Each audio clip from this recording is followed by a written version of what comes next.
In this video, I'm going to show you how to register GST HST number for Uber non-resident. If you find this video helpful, please consider to like this video and subscribe to my channel. In saying that, let's just jump straight into the video. Alright, so what we first need to do is open up a web browser and do a Google search for GST HST and commercial ride sharing services. Then click on the first link here from canada.ca. Then from here, scroll down to near the middle of the page where it says how to register, and it says non-resident business number and account registration web form. Go ahead and click onto this link here.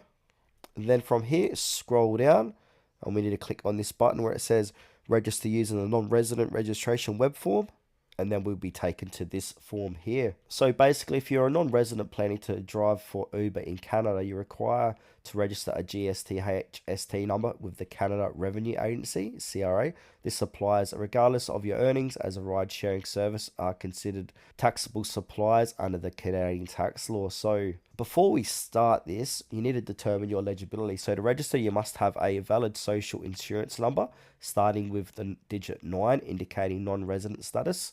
Filled an income tax return with the CRA and not previously obtained a business number. Now, completing this non-resident registration web form, this form allows you to register for a GST HST account and obtain a business number. So we need to provide required information here.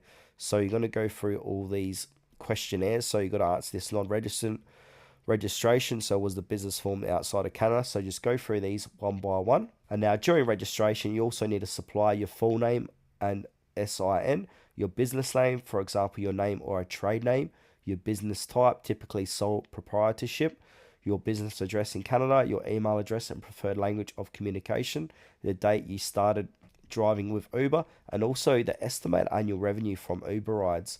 After that, you want to submit the form, and then the CRA will process your application, and if approved, issue a GST HST number and confirmation letter detailing your registration, effective date and reporting requirements.